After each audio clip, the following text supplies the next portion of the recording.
مولاي صل وسلم دائما أبدا على حبيبك خير الخلق كلهم. Aminat ayli bolup zahir bolgan zamanna, köbullu alamallar görüni bolgan anna.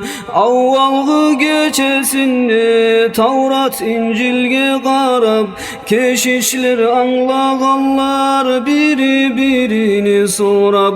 Ahır zamanla yok tuvagan şol peygamber, anasını karnına geldi dep aytkan olar.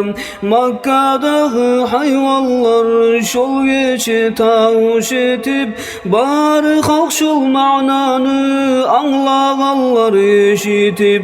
Bu işten haber bilip kökte olgan malaikte, biri birini kutlap yetmey bolgan yezikte. Aminat ayli bolup tohtaşkın çağa zaman, köp açlık yıllar idi Arap ülkede hemen. Kutlu bolup olağa ayli bolmağı anı, har ni'mat uçuz bolup geldi erkin zamanı. Rasul tumağa yok bolgan son köp malaik, tuşup tavap ettiler uyunnen Ka'ba'yı mig. Huru kızlarda bolup Aminat'ны uyunne kutladı olar, oğar şatlık verir kuyunne. Senin tuvağın avled bari mahluk sultanı, oldur eki dünyada mümin kullanı canım.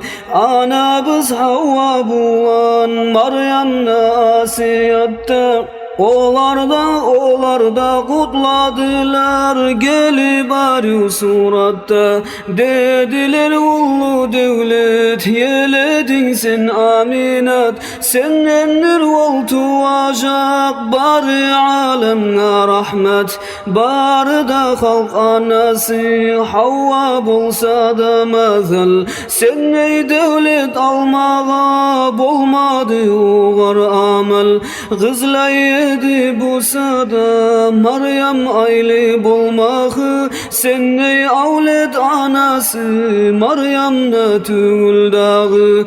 Tulakны alamatı belgili bolup anna, susaplıktan Aminat kıynalan zamanna.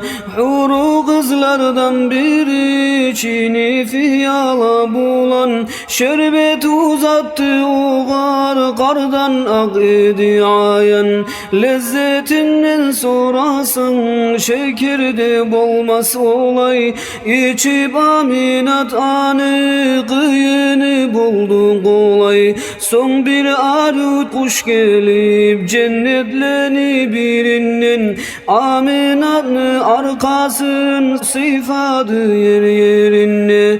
Şol saat tudu Rasul tolgan aymik bolup, can girdi mahlukatga şaklıktan dünya tolup. Mevlaya salli ve sellim daiman abada ala habibike hayril halqi kullihim. Allahümme salli ve sellim ve barik aleyh.